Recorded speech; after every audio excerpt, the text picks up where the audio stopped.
Only 3 games into the season against Alabama was the first you finally had your projected starting 11 out there on defense. I'm sure that was a good feeling for you guys wanting to get Hunter out there, but what kind of difference did it make in the game just having the band back together? Well, Braxton Moore, he's done a real good job the past 2 games leading up to that, filling in and Mike. And he's definitely a good player. But, it's just something about having, first of all, your roommates all out there at one time and just guys that you've come in with. And, Hunter's just that focal point leader, for the defense. He really just holds everything down. And it really kind of works from the front up. You have Jaron in the middle, Hunter in the middle. Look back and you got Mitch Lane. So, it's always good to have your leaders back. It's always good to have a guy who's had many years of experience. This is our 5th year here. So it's just untold knowledge that you're able to pass down for when guys like David Griffith, Tevin Kagans get in. You just have a guy who's able to relay the message, just tell guys what he's seen over the years and being able to tell them what might happen as the game progresses. What's your impression then of what those young linebackers have been able to do? Oh, man. Braxton, he's an athletic beast. He's just a real quick guy, and he's getting more cerebral with his game as well. And David Griffith and Tevin Kagans, 2 explosive guys off the edge. I think at this point David might be leading the team in sacks, or at least is tied with it. And it's just good seeing these young guys come along and showing that, this is why we recruit them, in regards to like injuries and whatnot. When a starter goes down, you recruit people that will be able to step in and fill those shoes. How do you not, as a unit, get frustrated when you guys are holding Alabama and you guys are right in the ballgame and the offense continues to sputter? How is there not any finger pointing that takes place in incidences like that? Well, I think that just comes with maturity. One of the things that Coach Nick Camp, our defensive coordinator, always states is, control what you can control.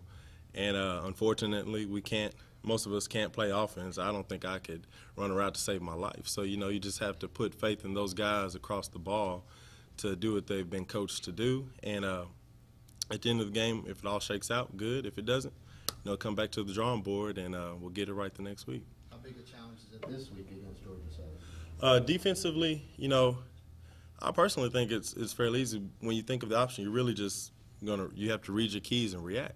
That's pretty much what football is just reading and reacting.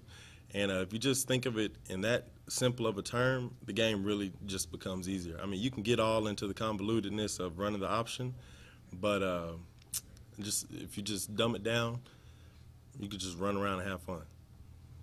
Is there much of a chip on your shoulder from last year, knowing that y'all are right there at it? They win, they get the conference title, as opposed to, Kinsey holds on to the ball, right, and y'all are able to play spoiler? Right. Well, if you look back at a lot of our games in conference, we kind of lost to a couple of teams at the very end. Appalachian State is one of them that sticks out of my mind. So, Georgia Southern's a great team, won